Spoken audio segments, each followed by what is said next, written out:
this meeting, Pensacola and Purdue Bay Estuary Program. Can we do call to order and roll call? Yes, sir. Chair Kohler. Here. Vice Chair Wright. Here. Mr. Compton. Here. Mayor Fitch. Here. Mr. Speed. Here. Councilman Moore. Here. And we do know that Mr. Norberg and Commissioner Smith are absent today, but we do have a quorum present. Okay. All right, let's go and do we have approval of the board agenda? Move to approve. Mr. Chairman, just a note, as I mentioned to you ahead of time, we were initially planning to recognize Senator Broxson this afternoon, but he is unable to attend today, so we have rescheduled him for the January board meeting. That's the only note. That's good to hear. And then I think Mayor Fitch is last meeting's today too, right? Yeah. Unfortunately, we're gonna lose one of our favorite board members. You're all our favorites. Let me clarify that, especially before my evaluation coming up. We'll get through the meeting before we do the stew. Okay? Can I say something real quick? And I was talking to Whitney about this. If I'm not mistaken, Mayor Fitch is the longest running board member. She was involved with the Bay Area Resource Council before the transition to the Pensacola Perdido Bays Estuary Program. So I had So- a gap in time, but I was, yeah. The longest running member. So, I mean, I just wanted to point that out. That's pretty special. Oh, good job. I will say I love this group the best. Can we put that on the website? We'll put that on the website. Very good. But we are also going to recognize Mayor Fitch at the January board meeting as well. Well, good. That's great. Thank you, Matt. All right, back to number 3. So we'll approve the board agenda. And you had said, did I have a second? Second. Okay. All in favor, say aye. Aye. Okay, the board agenda is approved. Did everyone have a chance to read the board minutes on number 4? And do we have a motion to approve? So moved. Okay, second. Second. All right, all vote in favor of the board minutes, say aye. Aye. All right, the board minutes are approved. Okay, we bypassed number 5, as Matt had identified. We'll do that in January. Let's go to staff updates. Matt, with the director update. Yes, sir. Thank you, Mr. Chairman. Good afternoon, board members. Go through my updates here quickly. First is welcoming Zach Shang to our team. I think we gave his initial introduction at the September board meeting before he was onboarded with us back on October 2nd. He started. So Zach, you want to stand up? Hey everybody, nice to meet you. Pensacola native, longtime lover of the estuary. Been with FDEP for 18 years and happy to be a part of this team. Nice to see some of you again and meet the rest of you. Yeah. Thanks, Mayor, Zach. will you start with the first question?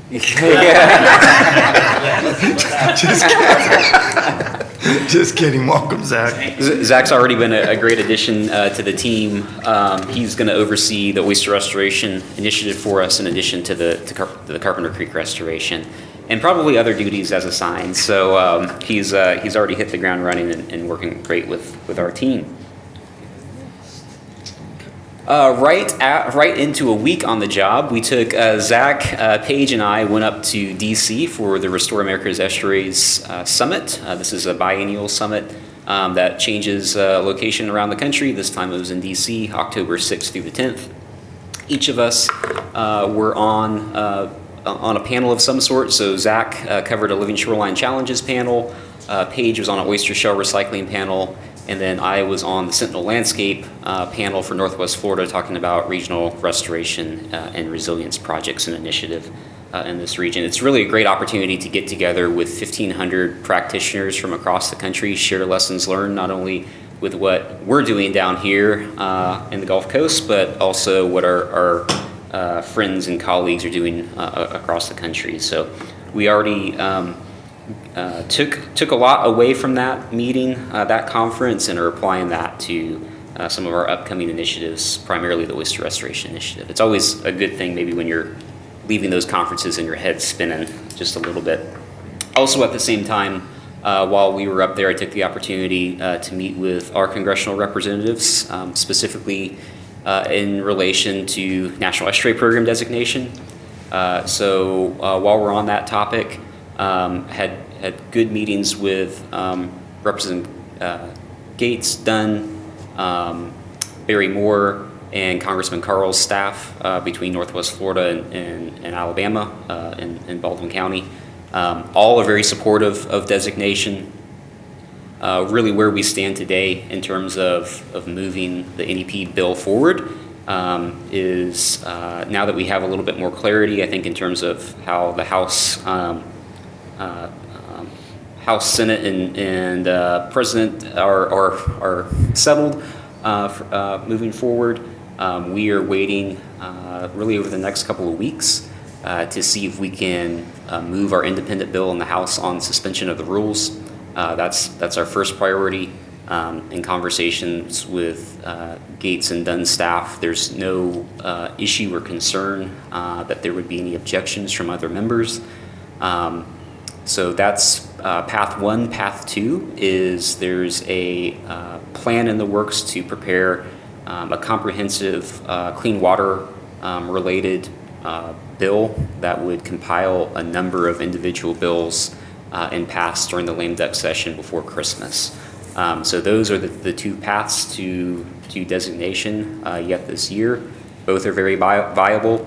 We're really just kind of waiting for the dust to settle a little bit, and I think that will come into better focus next week.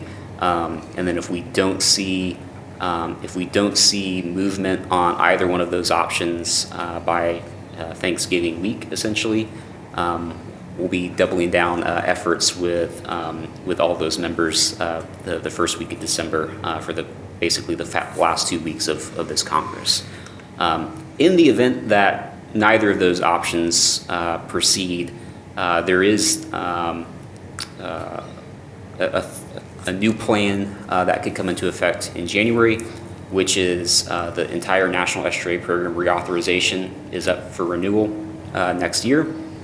And we've already had conversations with the Association of NEPs to ensure that Pensacola Perdido is part of those conversations for the entire NEP reauthorization, that we could swoop in basically at the same time. So there is a plan in the works for next year in the event that we can't get it across the finish line in December, but I'm very optimistic and hopeful that that will happen.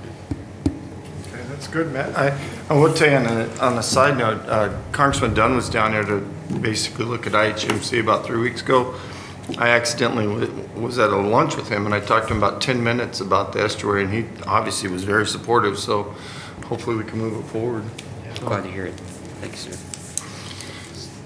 Okay. So NEP to getting a truck, equally as exciting for our team.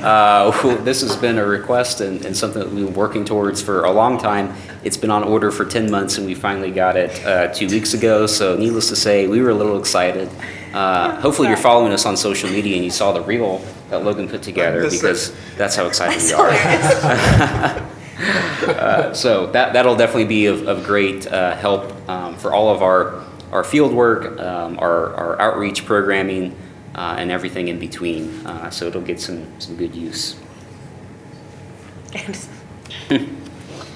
Last week, Whitney and I had the opportunity to meet up with personnel from the Navy, NES Pensacola, the Nature Conservancy, and Moffett Nickel to take a site tour of the old Bronson Field outline field, now known as Blue Angel Recreational Park over on Perdido Bay. This is one of the projects that is included in the NOAA Perdido grant that we partnered on with the Nature Conservancy.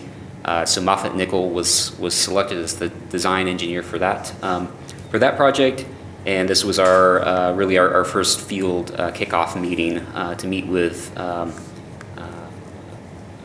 military or Navy personnel, facilities staff to determine how they use the site, what they have in the works, and really start discussing big picture options to not only look at it from a opportunity to restore the habitat and hydrologic conditions out there, but to also to continue to support the public access that the park now serves for many active duty and retired military members and their families. So that is in the works. The Moffett Nickel team will really be working throughout 2025 on the conceptual design and full design process, and we'll see in 2026 those plans finalized and hopefully permits behind them. And over this next 18-month period, we'll really start to take a deeper dive into, again, not only what the Navy wants at that site, but what we can secure funds for implementation over the coming years. Are you working with Steve Opelika? Yep. Okay, that's, all right, good. Just a couple of other updates. One of the there's many fun things about this job, but one in particular is getting to engage with our partner organizations and helping and serving on various work groups and committees and such. The first was City of Pensacola's new strategic plan that they just announced yesterday, Strive to Thrive, Pensacola 2035. It's fun to say. It's really a long-term effort, and kudos to the mayor and council for getting this underway. Provides a very solid path forward in terms of their priorities. Many of those related to the things that we do with the SGA program, related to quality of life and resilience, and those related actions. Kind of similar function, the Emerald Coast Regional Council adopted the Military Installation Resilience Review, the MER, just within the last month or so. That sets really key priority actions for not only on installation but off installation needs, from wastewater, stormwater improvements, and the list goes on. So we had the opportunity to engage in that technical committee and look at it from the resilience and sea level rise perspective, stormwater kind of planning. And so we're excited to see that the council got that completed, and hopefully funding will be behind it in the coming years to tackle some of those key actions. Again, both of these plans really sync up well with our CCNP, so we're excited to all be working in the same direction. Here's pictures through. So we're, of course, very excited. We had a super successful second annual evening for the Estuaries Gala over at the Coastal Arts Center of Orange Beach back in October. Bottom line up front, we raised over $28,000. That goes directly back to our outreach programs, restoration and monitoring as well. And it was a great time. This wouldn't be possible without the team, our team, all stepping up and kicking in, and really hoping to divide and conquer on the work to make this happen. We had just shy of 100 attendees, which is definitely a good growth, not only in the attendance, but also in the funds raised from last year. So we raised a little over $21,000 last year. And also, we just have to give a shout out to all of the sponsors that made it possible. That's really offsets the upfront costs to get this off the ground. Everybody enjoyed some fresh shucked oysters, 44 silent auction items. Yes, Like 43. 44. 44. Yes. A lot, to say We added the 4 least. day of. Yeah, we said we weren't going to do that, but we ended up with it. So thank you all to the board members that participated, that were able to come. I know schedules are really tight, and especially this time of year. But it was great to see you all there. Many thanks for the silent auction night donations as well. You got a new piece of art for the office. I haven't been by yet to see if it's up. I gotta hang it this week. All right, I'll be by next week to verify. I got the dolphin blanket. No. I tell you, the hardest thing about a silent auction like that is you don't want to bid against your friends. Like the competitive side wants to come out, but at the same time you don't want to take something. I from did. somebody He who stole doesn't that. want He stole that oyster from Judy. That's okay. Wow. Good. Wow, You just got to outbid I each didn't other. know It's you great. got that. it's excellent. But Yeah. But of course, also wanted to give a big shout out to City of Orange Beach. Whole team, specifically the Coastal Arts Center staff, they do such an awesome job, super easy to work with. And we love having it over there. We're planning to have it over there again next year. Hopefully, Post Malone won't be playing at the same time, so there won't be traffic issues going on. And we're hopeful too that we can see about getting potentially a trolley for next year, but that's to be determined. But great success, and we're looking forward to year 3. October 16th, 2025. Okay, October 16th, 2025. Be there, be square. And those are my updates. And with that, I will turn it over to Whitney. Hey everybody, just a few quick updates from me. We are working towards getting funding for implementing actions that came directly out of our comprehensive monitoring workshop that we held back in February. So it's nice to have these types of workshops because then we have our marching orders and priorities for things that we need to fill data gaps and the funding needs of our partners and kind of laying all that out in advance. So when a funding opportunity comes along like this one, we can kind of, gather up the troops and really put together a meaningful proposal that fits all the needs of our partners and our organization. So the EPA Gulf of Mexico program recently put out a call for water quality monitoring projects. So this is really to understand water quality through monitoring activities, which is perfect. So we've been working, I worked with Haley a bit on this before she left for maternity leave, and we've been kind of following up with all of our monitoring partners. As you can see, all the logos here, it takes a big effort to cover this much ground, and these people are already doing great work, and so we're trying to work with them to supplement their needs as organizations and really try to make sure that this monitoring is feasible for this large of an area. All of us are kind of basically taking different sites and setting up what we're calling a monitoring collaborative. So really setting up those sentinel sites. These data that would be collected as part of this project would go directly on in a publicly accessible database and be visualized through platforms that we create in collaboration with some of our Gulf partners, specifically Gulf of Mexico Alliance. So this would be $750K for 3 years, and this would be helpful to us to really set up that initial Sentinel site list, and then we've already prioritized parameters, so that was a pretty good thing to have already in our pocket, looking at physical parameters, nutrients, and then biological as well. So this would be at a monthly monitoring frequency for these 3 years, and so this was something that's been a priority of our stakeholders for several years now, and so we're hoping that this is successful and we can implement this monitoring. This would also go towards statewide watershed assessments as well. So these data would be in compliance with standards that are both Alabama and Florida. So we're looking forward to this. It's due next Friday, so we're just putting the finishing touches and getting everybody on the same page. So there's that. And then I kind of hinted at this, but the Gulf of Mexico Alliance approached us and other estuary programs and national estuarine research reserves across the Gulf of Mexico.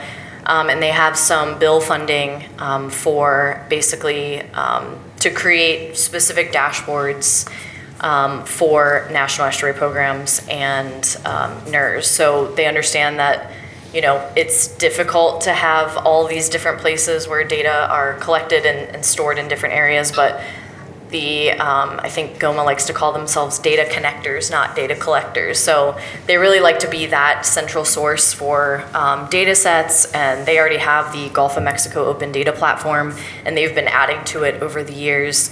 And so this was something that was a need in terms of needing those specific dashboards to cater to each program's needs. And so these would be taking data that are already openly, publicly available and visualizing on a platform that would be easy to look at, easy to pull down information.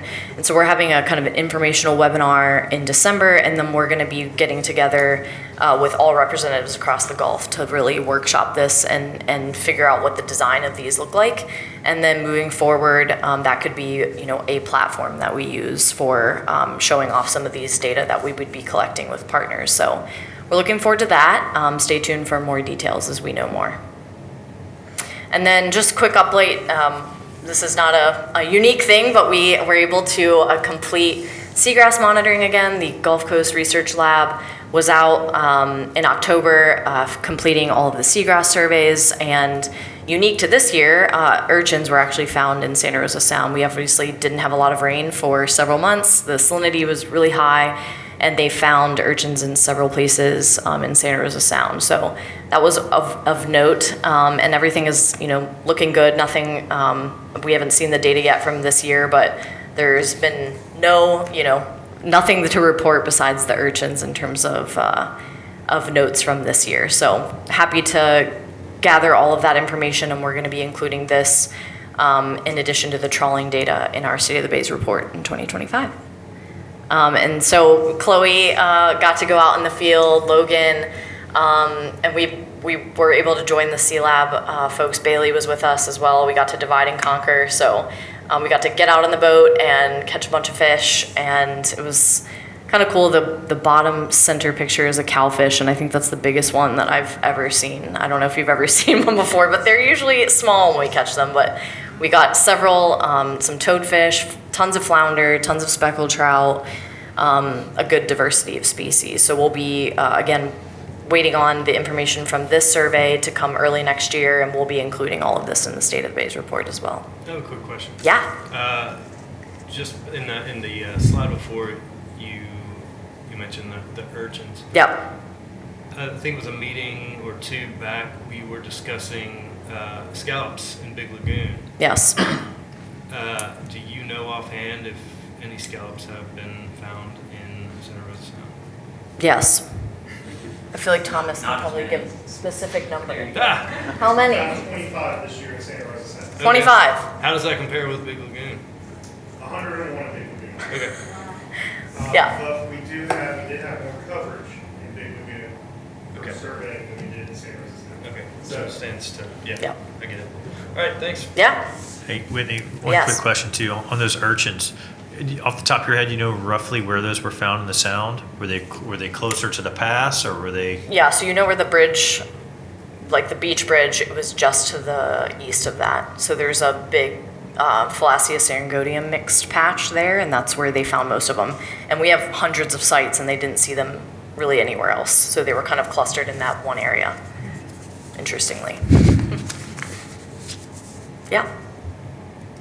And then we are going out next week to do our last quarter of monitoring for the, I don't have a slide for that, but the living shorelines monitoring. So I'll be dusting off my wetsuit and getting in very cold water to monitor oysters, my favorite thing. So we're going to be out with the St. Andrew St. Joe Bay Estuary Program folks next week, and that will conclude 2024, and then we'll be monitoring in 2025 as well. And then I didn't know that if Thomas was going to make it or not, but I was going to give this update unless you want to give the oyster subcommittee meeting update. Or you can give it, I can Okay. education. Excellent. Thomas and Chris were reelected as co-chairs for the oyster subcommittee, so we're excited to have them guide us through 2025, which will be an exciting year for oyster restoration, decision making, and lots of fun things coming up. So we had Thomas actually give a presentation for the Farms for Aquaculture Research and Monitoring of Shellfish project, so the FARMS for short.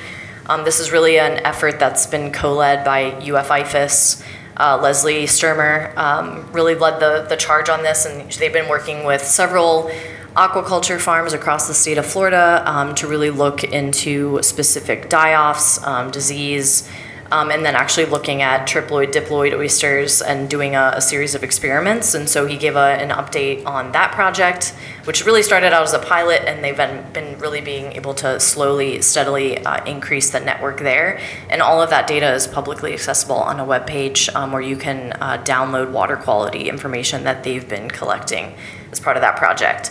And then Levi Blackman from Santa Rosa County NRCS gave a presentation update on the Sandy Hollow Gully restoration design work that really will kick off even more in January 2025, but they're looking to have, I think, all of that done by next spring, summer. And so we'll continue to get updates and have you updated as well as we know more in terms of the design process. And then Jacobs, our lead design for the Pensacola Bay System Oyster Restoration Initiative, gave an overview of the design process, what that's going to look like, and then went over the project schedule and engagements, which I think I have a slide on the next.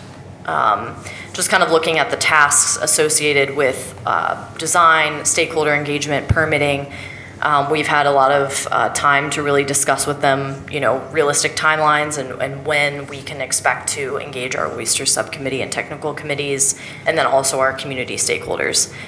This is obviously a huge effort, and we want to make sure that we're touching all the bases and making sure that everyone is aware that this is going on and that they have an opportunity to share feedback. So we'll be working, I think I have a slide in here as a save the date for, great, the oyster restoration workshop. So this is a big next step to all of the vision mapping exercises that we've been doing over the past couple years with the subcommittee and our stakeholders. So this is really that next step.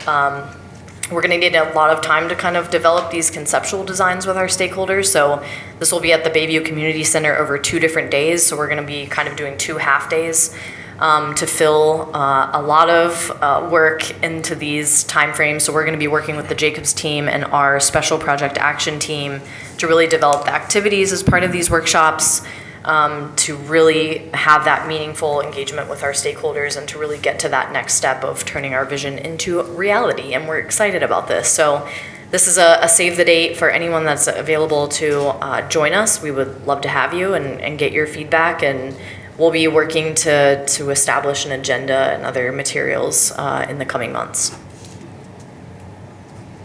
Amazing. Well, the last time we saw y'all, we were right in the middle of National Estuaries Week, so we covered a little bit of that last time. But that evening we had our National Estuaries Week trivia night at Alga Brewing. And then we did the Pensacola Seafood Festival again, which remains a great event to connect with tremendous amount of people coming through that care about our local water, seafood, whether they're living here locally, or seasonally, or visiting. And we were able to partner with Oyster Corps and had them come out and talk a little bit about the oyster shell recycling program that's kicked off and some vertical oyster gardening that we hope to launch in the future. They also came out and joined us at Taste of the Beach. So another great opportunity, especially since right now all the shell we're collecting is coming from Pensacola Beach. It was a great opportunity to really highlight those restaurants that are participating in the program.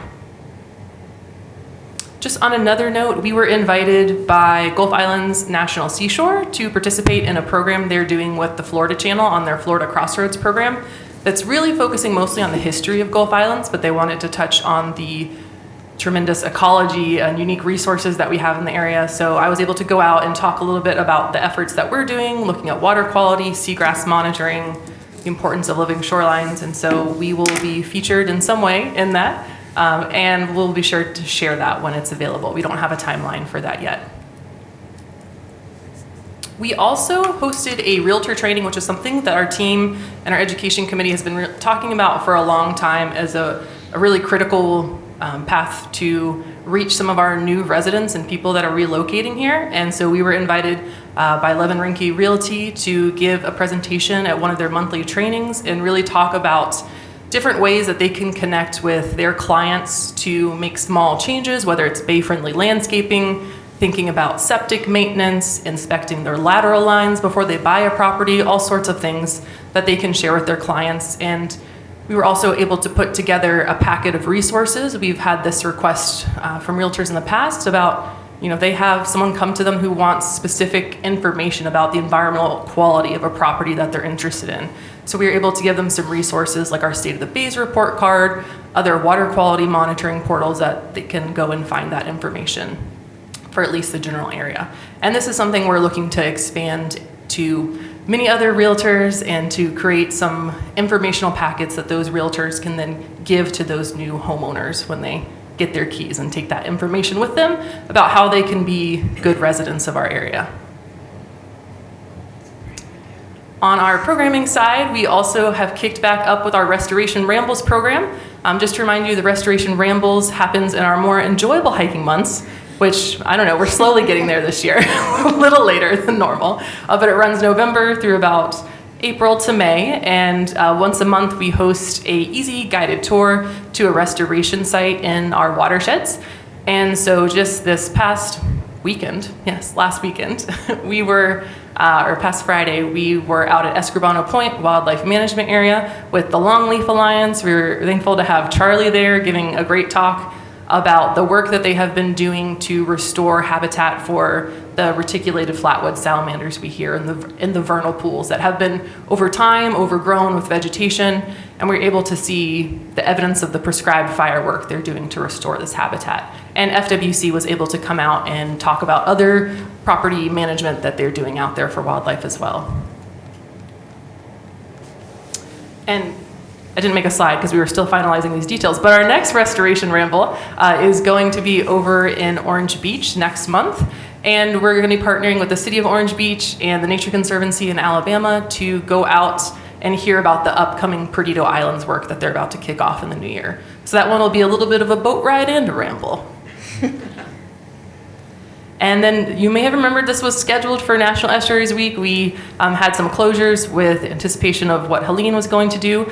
So this was rescheduled. It's now tomorrow night. So we hope you can come out and join us. It's going to be at the Bayview Community Center from 5:30 to 8:30. We'll be announcing our new community grant awardees, doing that check presentation. And we're also going to have a chance to hear from last year's recipients about all the great work and the findings that some of the research projects had.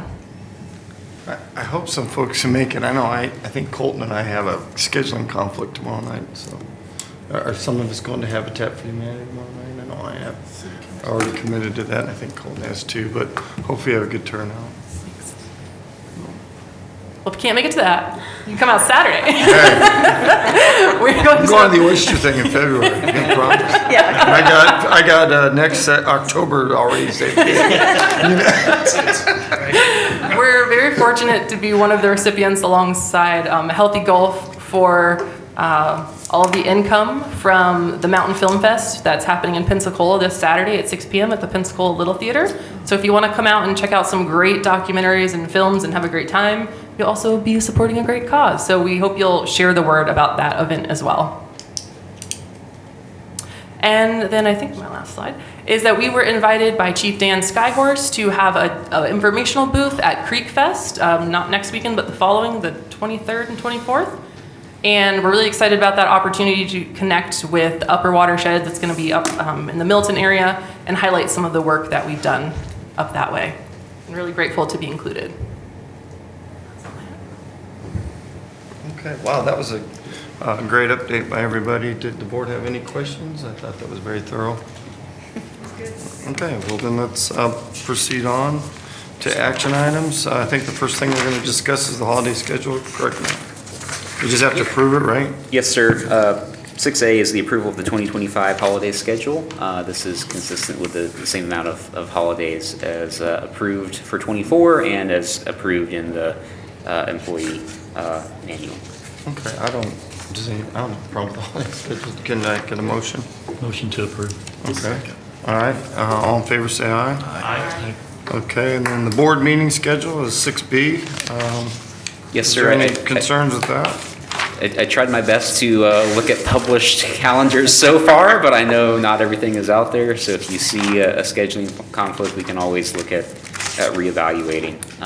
But this appeared to work with what I know Regional Council, TPO, and FAC have at least published so far. Move the approval. Okay, I don't see any issues if no one else does. So, and then we can always adapt if we need to. So I have a motion. Second. Okay, all those in favor of the board meeting, please say aye. Aye. Okay, board meeting schedule approved. All right, let's talk about travel schedule 6C. Yes, sir. 6C is the approval of the 2025 travel schedule. For myself, this just gives that authorization from the board to go to these potential conferences or meetings. This is pretty consistent with what was approved for 2024. And the only question I guess I have, it won't exceed our travel budget, right? Right. So if for any reason it looks that we're coming up to the top end of travel budget, we'll come back to the board for a budget amendment if that was necessary. All right, unless there's any other questions, do I have a motion to approve the travel schedule? Move approval. Second. Okay, thank you. All in favor, say aye. Aye. All right, and then 6D, our action item is approval of the FY 24-25 Florida Legislature budget request and legislative priorities. You want to talk about this just for a second, man? Yes, sir. So next week, organizational session commences for the Florida Legislature, and then we know pretty soon thereafter, we're going to be going right into committee weeks, and it's going to be full blown come January. So just wanted to go ahead and get authorization from the board to pursue for our 6th year our LBR legislative budget request. Pretty consistent with what we've had the last few years. That is in your backup. Specifically, the request this year would be for $1 million, and currently split out $200,000 for the community grant program, $200,000 for monitoring program, $400,000 for the oyster restoration initiative, and $200,000 for project management and the CCMP implementation.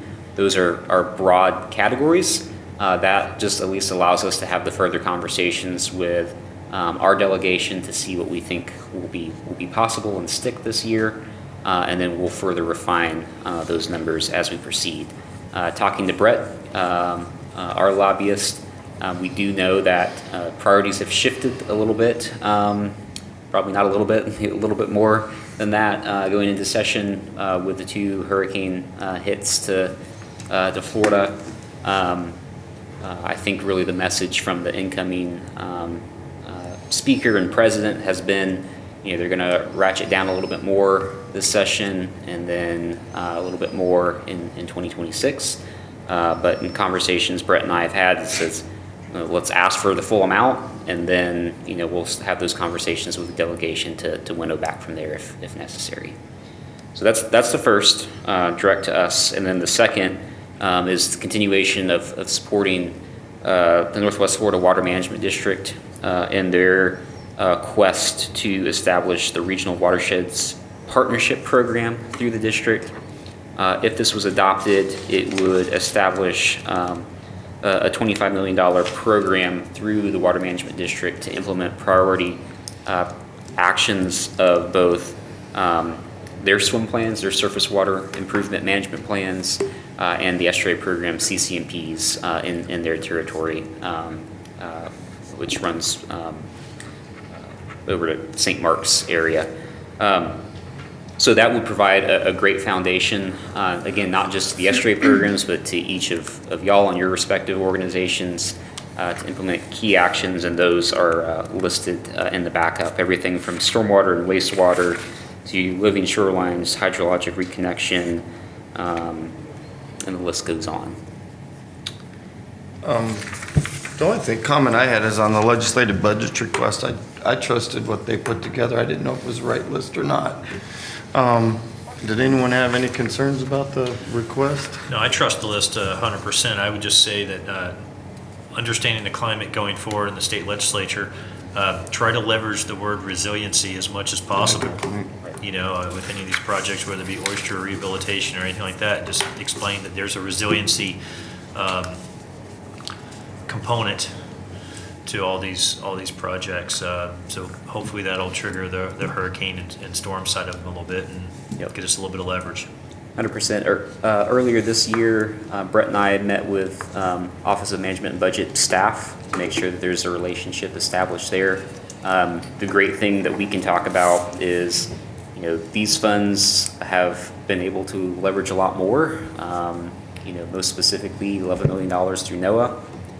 There's a in the works NIFWIF application that is going in the right direction and is pretty much settled. We just have to get the scope together. That'll also be a pretty significant funding source. So we use those other leveraging opportunities to our advantage, most definitely. Well, unless there's any other discussion, I'll look for a motion to approve 6D for the approval of the FY 24-25 Florida legislative budget requests and legislative priorities. So moved. Second. Okay, all those in favor say aye. Aye. Okay, thank you, everyone. Okay, the next item, if you need to go, this will probably take an hour or so. I sat down with Matt yesterday and did his annual evaluation, which really honestly was not very painful at all. I think Matt does a great job. I looked at what we did last year and we went over basically those things that he put out. and where he thought he needed to basically move, work on improvement, his areas of improvement. We talked about that. And then he put together a list for this year, and it was a little bit more robust on his goals. And we talked a little bit about the short-term and long-term goals Matt had. And he was a little shy on his attainable goals. He put secure a minimum of $5 million, and by the time we got done, he said he could secure 10. So I think we're moving in the right direction. But this is kind of, I feel like Mayor Fitch said, this is one of my favorite boards to be on, because it's very high energy board. Obviously, Matt works for the board. So we have the responsibility to make sure he's doing the right things in his position. And over the years, I've had to do countless evals. And I feel like in this situation, I think Matt's doing a great job, and we can go through some of the bullets if you guys want to do that. But I'll tell you why I feel that way. I get complaints regularly from different directors, and they'll call and say, hey, so-and-so sucks. And I'll say, okay, tell me why they're like that. I never hear that from anyone on the estuary, ever. And that's a good sign. Yeah. Because that doesn't mean they're wrong, but it's a leadership thing. And so it looks like your team is pretty tight. You seem happy, and you look like you'd have a lot of fun over there, and I enjoy seeing that.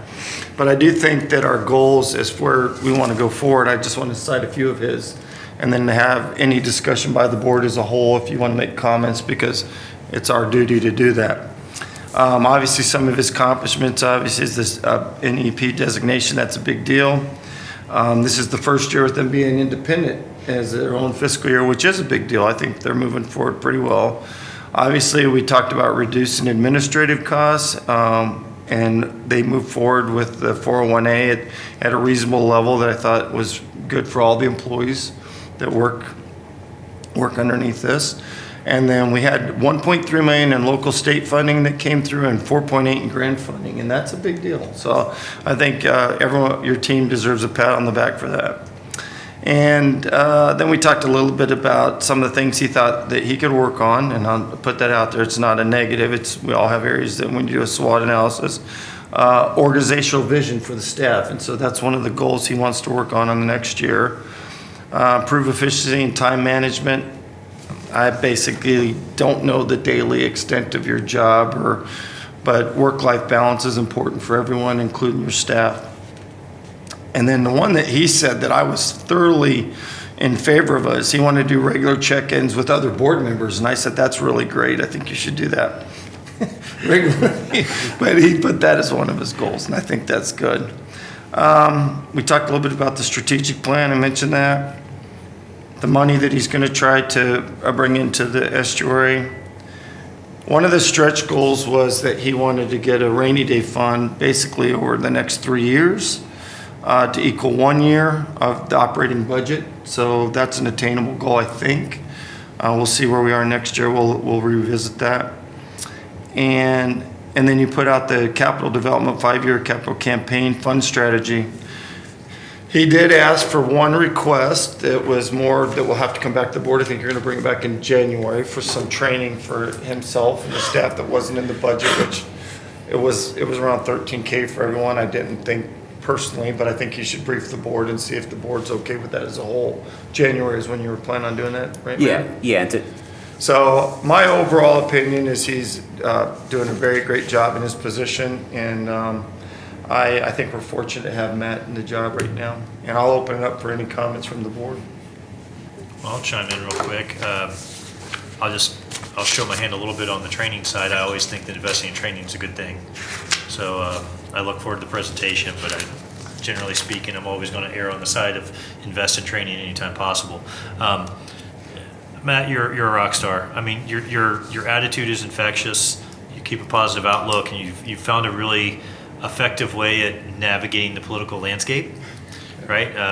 Across all different party lines and just amongst different municipalities and counties. That's a difficult road to be able to navigate, and you've done a tremendous job at that. And I think one of the things that when I look at you, it's looking at the team and looking that everyone appears to be pretty happy doing what they're doing. They're excited about the work they're doing, and I never hear anything negative. And I think that that's a reflection of you and your team is also helps make you look better, right? And I think as an organization, we're a very strong place, and I think that speaks volumes about you as a leader. I agree with the team makes him look good. Without a doubt. I third that. Yeah, I third that. I think too, Matt, I just think you're a super person in terms of, it is infectious. I agree with everything that Colin said with that. But I just think it's your group, somehow it just seems like your energy works perfectly together, and each of you are such experts in your areas, and then generalists as well. And so you put a great team together. So thanks to the individuals involved, but leadership makes a huge, huge difference in that, and I think you're a great leader. I'll add, I kind of touched on this, I guess, at the gala, but from the beginning, Matt's always been in the picture. Early on, it was behind the scenes, right? He was still working for the county, right? But he was kind of driving the ship back then, because at the time we didn't really have anybody driving the ship. It was like, hey, we'll just kind of see where we end up. And we went through this whole one director, then another director, almost had a different director, all these things. And the whole time, I think we all knew from a board perspective who was going to get us there. And there was some red tape we had to work out, and finally we got where we needed to be with that, thankfully. But Matt's always been the director in my mind. From the beginning, he had a lot to do with proposal. I mentioned that at the gala, but really it was he and Shelley who put that thing together. Those cool little graphics, those fish, that was great. But it was a big deal back then, and I was watching, but knowing where we began and where we are now, I mean, the team speaks for itself. I mean, what you guys, the biggest part of our agenda in every one of these meetings is staff updates, right? It's because you guys are so busy and you're working so hard. It doesn't go unnoticed by us, maybe to other people who aren't directly involved, but I guess what I'm getting at is that Matt's always been the director. We all recognize that, and he wouldn't be here if he hadn't been so persistent over the years. I think you always knew what you wanted, right? And you didn't let any of the BS get in the way. So, and I'm not trying to, this isn't like a, hey, Matt's so great, but the program is what it is because of you and your staff. So, it's appreciated. Okay. I don't know if anyone else wants to make. Yeah, just Matt, you've been a great leader. A testament to your leadership is the team that you put together, the partnerships that have been built in this community are very, very strong. And just the work that's done, in this estuary program is amazing. And I can say that because you wouldn't be successful raising funds if you didn't have something to back it up with. And it's everything that's occurring here. So that world is a very competitive world, I know it. And y'all have done a great job of raising funds to get the work done here. And that's just with the successful grants and funds that you've brought in. You've done a lot more. One of the bigger ones you didn't actually get, and I think you should have. It was an outstanding proposal, but hopeful in this upcoming year you'll be able to use components of it and still rake in some more funds for this program. It was a very well put together, like all of your proposals are, so thanks to you and to all of the staff for that. Yeah. We don't have to say anything. Say something negative. You know, it's really crazy. You guys feel so positive, man. Yeah. All my notes here. No, for sure. Yeah, it is. It is an interesting thing. It's a lot of work that we do in order to be part of all this, and this is always a breath of fresh air, right? And you think about what the estuary program is going to mean for this area in 10 and 20 years from now, and to say, man, look at all that hard work and what it did for this area, and know that the folks that were doing it seem to really enjoy it and have such a great time.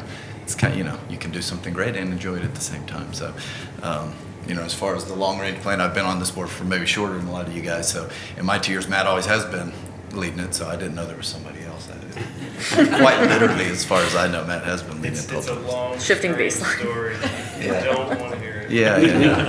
We don't need to go back. We look forward. Yeah. Anyway, yeah, on the horizon. So anyways, it's a great group, great team. I agree with everything that's been said. Thanks. I appreciate all those words. I mean, I'm only an extrovert at work, personally, fairly introverted, and so the level of awkwardness I feel right now is pretty immense.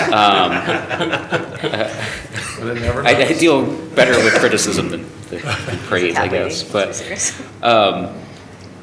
so thank you for all of that. But I mean, I think as all of y'all hit, the program wouldn't be where it's at. The praise wouldn't be happening without the team, and everybody works really, really hard, and everybody has a unique individual skill set that is a complement to make this thing function. And part of that was, I think, seeing that in the interview process, but sometimes it's not, you don't see that until we're in the thick of it and seeing how things operates. But everybody's just such a go-getter in terms of believing, I think, in the mission of this program and the impact that has on the community. And so, to Woody's point, the reason that I've stayed after it for as long as I have and have believed in this mission is because I'm from here and I care about the community that I grew up in. And I had that great fortune to be raised on the water growing up, and so it's really cool to be able to give back to that and to see it be implemented. So we've been in a tremendous growth phase since we started back in 2018, 2019 period.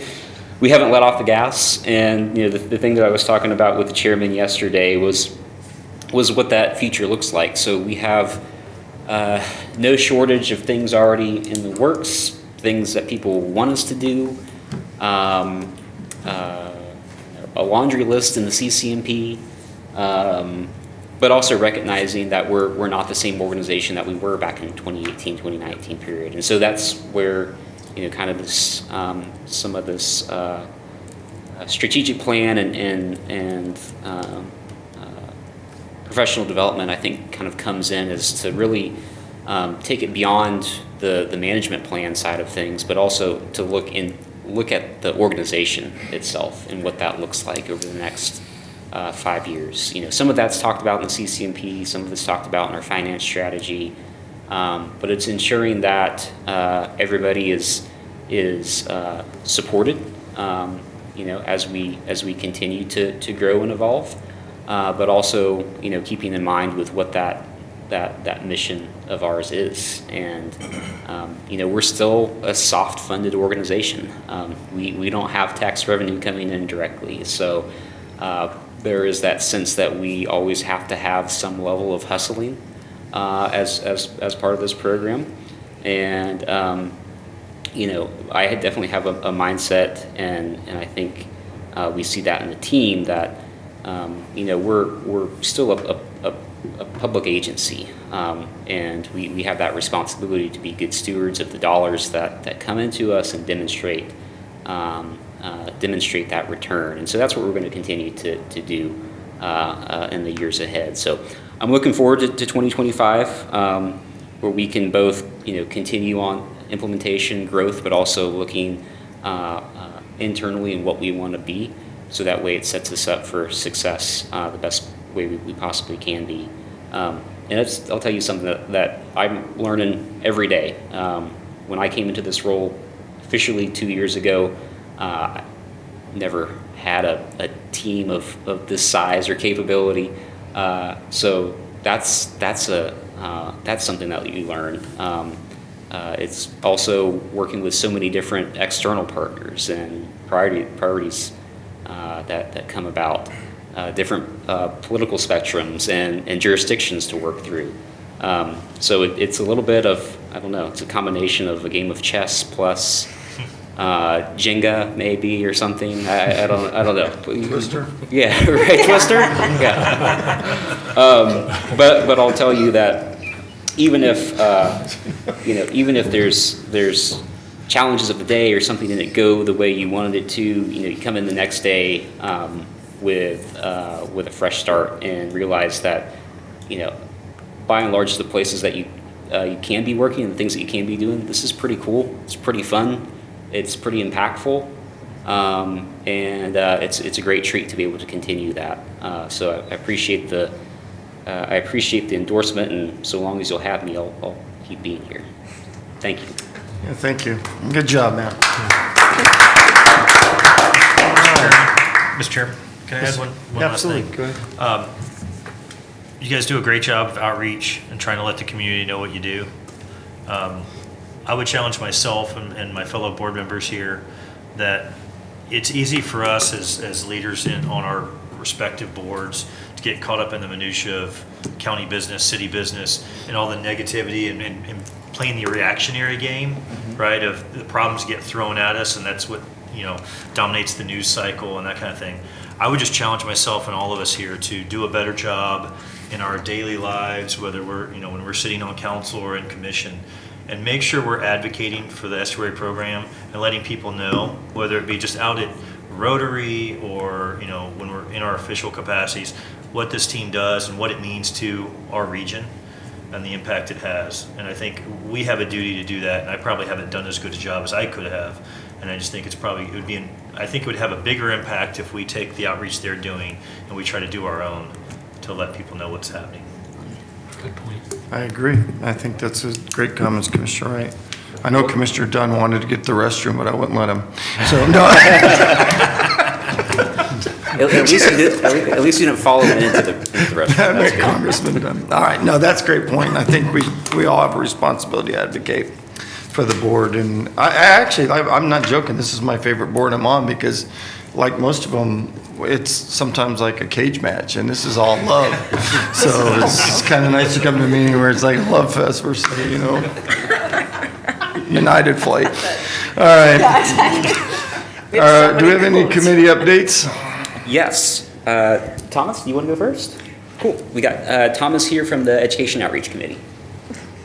I'll have to follow. Sorry, I was doing a little research back there. Thomas, I'm with the Oyster Subcommittee. Thank you for stealing my thunder. I'm also with the Education Outreach Committee. Good to see you guys. We had a meeting, how many? Was it like a week ago? Last week. It was like a week ago. We did our elections for chairs. I am the chair again with Shannon McGlynn. She's with the Alabama Department of Environmental Management, so it's really nice to have somebody on board that's with Alabama as well. We had a talk from Dr. Ryan Kirby with the Escambia County. He did a talk on water quality, that's me, on air quality. It was a really cool thing. Did a presentation on the types of equipment that they use and where the sensors are here in our area. We don't have that many sensors, but there's a cool website. It's called purpleair.com, and you can look on the Pensacola map, and it has all the air quality sensors and everything. I think we have 6 or 7 in our area. It's just a really cool thing to see. Like, I was just back there while y'all were talking, looking at it just to see, and the air quality on the beach is way worse than it is in town right now. So I'm like, oh, what's causing that? So I thought that was cool. And that's really about it. As for the Oyster Subcommittee, if y'all have any questions about that farms thing, I'm happy to give y'all all the information about that, but it's just water quality sensors that are put inside of the oyster bags, and we have all the data that's just on the website. So any questions or anything like that? Thank you. Okay, thank you. Thanks, Thomas. I think we have Kate Dawson, our newest co-chair of our technical committee. Hi, I'm Kate Dawson. I'm a coastal engineer and scientist with Moffitt and Nickel. So I'll be giving the rundown from yesterday's technical committee meeting.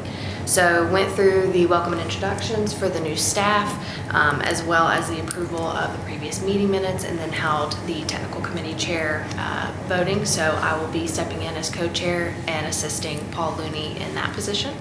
Additionally, went through the staff updates, those you've already heard about, including the monitoring workshop debrief, the proposals that are pending for monitoring, as well as the ongoing efforts by the staff themselves.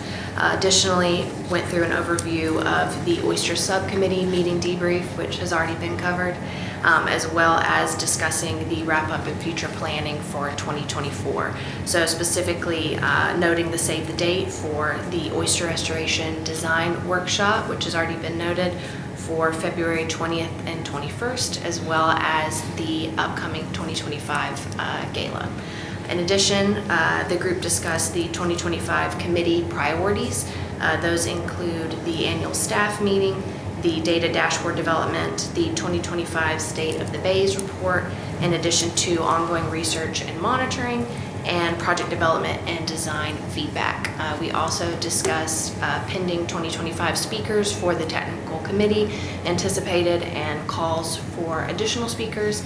And then I myself provided the topic for yesterday, acting as an unofficial representative for the Nature Conservancy to overview the current state of the Perdido Watershed Initiative that's ongoing in that area. A lot of information, thank you. All right. Excellent update, Kate. Thank you very much. Is that all the updates? Okay, is there anyone here for public forum? I don't think we have anyone, so.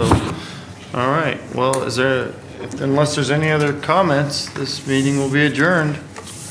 All right, good evening.